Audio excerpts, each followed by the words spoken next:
नमस्कार, मैं हूं निखिलेश और एफिडेविट पर आप देख रहे हैं देश दुनिया का हाल। कानपुर में साइबर ठगों ने खुद को सीबीआई और पुलिस अधिकारी बताकर कैस्को के retired superintendent engineer Ramesh Chandra और उनकी पत्नी को 39 दिनों तक डिजिटल अरेस्ट में रखकर 53 लाख रुपए की ठगी कर ली। पीड़ित दंपत्ति को जेल भेजने की धमकी देकर वीडियो कॉल के जरिए नजरबंद रखा गया। मामले में कोहना थाना पुलिस ने एफआईआर दर्ज कर जांच शुरू कर दी है। कोहना में ये मामला हम लोग के संज्ञान में आया है जब उन्होंने कंप्लेंट करी आके। यूपी पीसीएल के एक रिटायर्ड डीजीएम थे, उनके साथ डिजिटल अरेस्ट करके 53 लाख रुपए का एक्सटॉर्शन लेने की ये घटना सामने आई। इन्होंने बताया कि ये कॉलर्स ने इनको सीबीआई का ऑफिसर्स बन के, फिर उसके बाद उन्होंने एलैबोरेट सा कोर्ट का सेटअप बना करके उनको कन्विंस किया और वो समय समय पर ये पैसे ये देते रहे। म्यूचुअल फंड्स उन्होंने ब्रेक किए अपने, उन्होंने एफडीज ब्रेक करके दिया over a long period of time. इस दौरान उनका बेटा जो कि पढ़ा लिखा अच्छा तरह से था वो भी आया, लेकिन उसको उन्होंने नहीं बताया और धीरे धीरे करके जो मैंने रकम बताई इतना उन्होंने ट्रांसफ़र कर दिया। अगर आप भी अपनी सेहत बनाने के लिए प्राकृतिक संसाधनों का उपयोग करते हैं तो कृपया जांच परख कर ही खाद्य पदार्थों का इस्तेमाल करें। यह हम नहीं कह रहे, फूड एंड सेफ्टी विभाग खुद अपनी छापेमारी में कह रहा है। मध्य प्रदेश से गोरखपुर आए लगभग 750 बोरी रंगे भुने हुए चने को पकड़कर जब उसकी जांच की गई तो पता चला कि चनों में ओरामाइन नाम का सिंथेटिक येलो डाई मिलाया गया है, जिसका उपयोग रंगाई में होता है। इस डाई की वजह से कपड़े और कागज को पीले रंग में रंगा जाता है और यह खाने लायक बिल्कुल नहीं होता। फूड एंड सेफ्टी विभाग के अनुसार खाद्य पदार्थों में यह पूर्णतः प्रतिबंधित है। अब इसको जैसे हम पानी में डालें,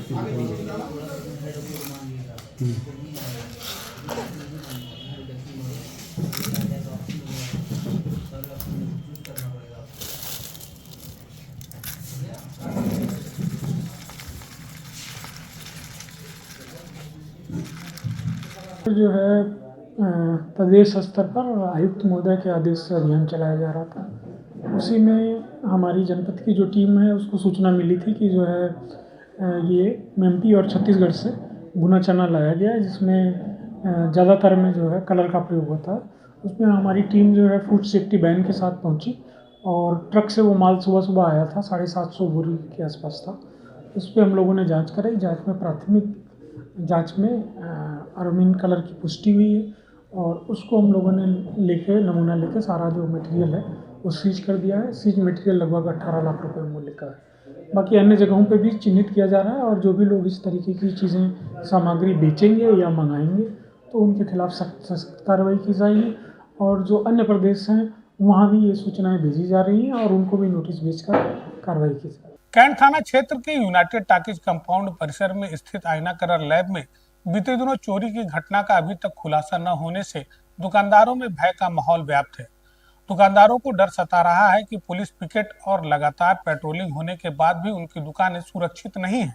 आईना कलर लैब के कर्मचारी महेश स्वरूप श्रीवास्तव ने बताया कि बीते 14 तारीख की देर रात ऊपर के दरवाजे से घुसकर किसी अज्ञात चोर ने डीवीआर, डीएसएलआर कैमरा और लगभग 30,000 रुपए नकदी पर हाथ साफ कर दिया।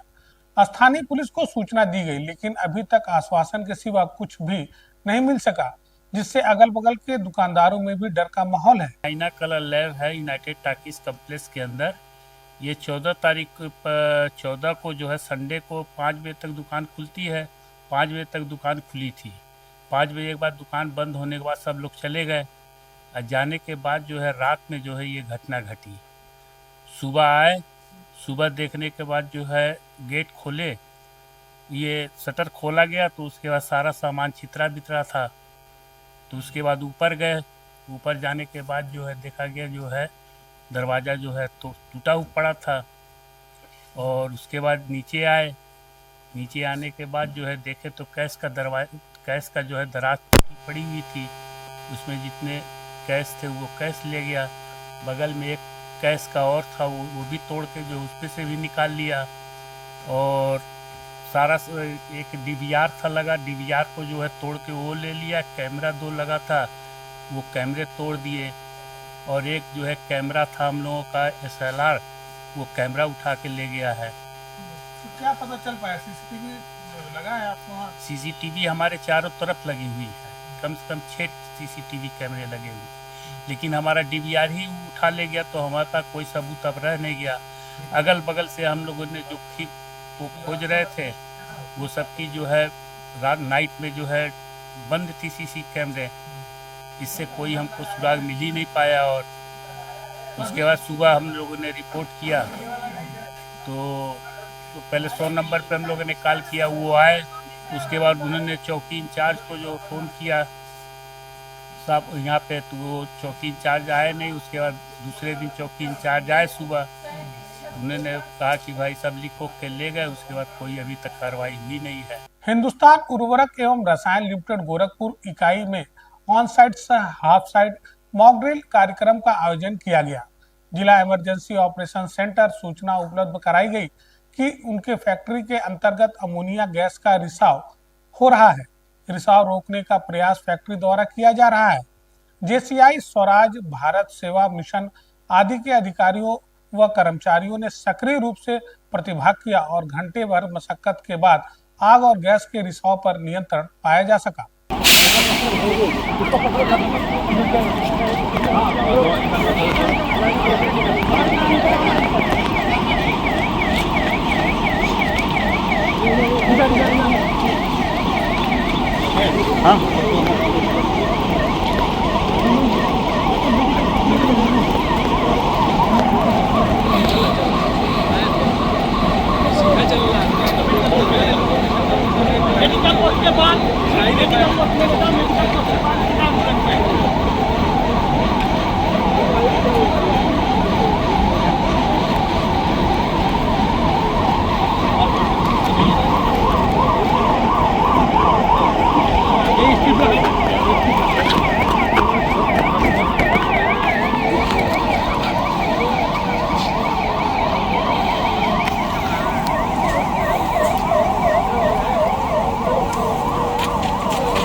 कृपया तत्काल सहयोग प्रदान करिए।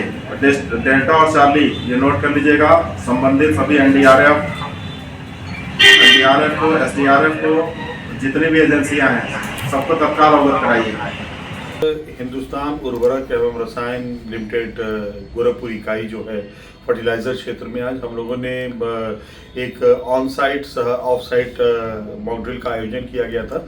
इस मॉक ड्रिल का मेन उद्देश्य ये था कि फैक्ट्री के अंतर्गत तो हमेशा टीम द्वारा ये हमेशा प्रैक्टिस की जाती है कि यदि कोई दुर्घटना होगी तो उसे हम कैसे रोकेंगे, लेकिन यदि अगर कोई दुर्घटना ऐसी हो जिसका इम्पैक्ट फैक्ट्री के बाहर तक पहुंच जाए तो ऐसी दशा में जो आसपास के लोग हैं उनको हम कैसे अलर्ट करेंगे, कैसे जागरूक करेंगे, और यदि अगर कोई घटना ऐसी बाहर होती है तो उस पर हम सभी विभाग किस प्रकार नियंत्रण उस पर रखेंगे, इस सब को देखते हुए आज इस मॉक ड्रिल का आयोजन किया गया था। इसमें आज मूल रूप से जो आसपास के जो सैनिक स्कूल हैं, केंद्रीय विद्यालय हैं और भी जो इंस्टीट्यूशंस यहाँ पर हैं, उन सभी इंस्टीट्यूशंस पे आज नागरिक सुरक्षा की टीम, एसडीआरएफ और अग्निशमन विभाग, जेसीआई, स्वराज की टीम, ये सभी टीमों ने जाकर के लोगों को वहाँ पर बेसिकली स्टूडेंट्स को जागरूक किया कि यदि कभी कभार अगर फैक्ट्री में जो सायरन बज रहा है वो सायरन किस प्रकार का है, इस सायरन का क्या अर्थ है, यदि ये सायरन बजता है तो किस प्रकार बच्चे रिएक्ट करेंगे, किस प्रकार अपने आप को सुरक्षित रखेंगे, क्या प्रिकॉशनरी मेजर्स लिए जाएंगे। इन सब विषयों पे आज वहाँ पर स्कूल्स में जाकर के लोगों ने ट्रेनिंग भी प्रदान किया। उसमें बच्चों को बताया गया कि यदि कभी कुछ ऐसी स्मेल आती है आपको जिसमें गैस रिसाव की कोई बात होती है तो तत्काल रूप से गीले कपड़े या रुमाल हो या कोई कपड़ा हो उसको पानी में भिगोकर अपने नाक और मुंह को ढक लें और जमीन पे लेट जाएं, जिससे कि आप उससे बच सकते हैं। नागरिक सुरक्षा वार्डन स्वयंसेवक क्षमता निर्माण प्रशिक्षण के 5म सत्र समापन समारोह का आयोजन कलेक्ट्रेट स्थित नागरिक सुरक्षा सभागार में किया गया। नागरिक सुरक्षा का मूल मंत्र है सर्वभूते हिते रतः अतः आपदा काल हो या किसी भी संकट का समय हो। नागरिक सुरक्षा के वार्डन सभी के कल्याण व सहयोग के लिए जिला प्रशासन के साथ अग्रणी भूमिका में खड़े होते हैं। राहत व बचाव कार्यों में अपनी सक्रिय भूमिका से समाज को सुरक्षित रखने का मजबूत आधार बनता है। सी शेप में ही पकड़ना है। सी शेप में पकड़ने के बाद आपने इसको फिक्स करना है। फिक्स करने के बाद अब ये वैक्यूम जनरेट नहीं हुआ है अभी, जैसे जो बच्चे पैदा होते हैं उसके लिए। इसमें करना क्या है, इसमें ये आउटलेट है और ये इनलेट है। इनलेट मतलब अंदर की तरफ कोई चीज जाएगी, और ये बैग जो है इसकी कैपेसिटी 250, 500 ml, 750 और 1 लीटर 4 साइज के आते हैं। तो 4 जिसका जैसे बच्चे में कर रहे हैं तो अगर 12 साल का ऊपर है तो आपका वही 750 ml का यूज होगा। नागरिक सुरक्षा वार्डन क्षमता निर्माण प्रशिक्षण का आयोजन यहाँ पर विगत 1 माह से चल रहा है, जिसमें 4 बैच समाप्त हो चुके हैं। आज जो 5वां बैच चल रहा है उसका समापन है। इसके अंतर्गत जो भी वार्डन प्रशिक्षु यहाँ पर प्रशिक्षण प्राप्त कर रहे हैं उन्हें मेडिकल से रिलेटेड प्राथमिक उपचार के संबंध में जानकारी दी जा रही है।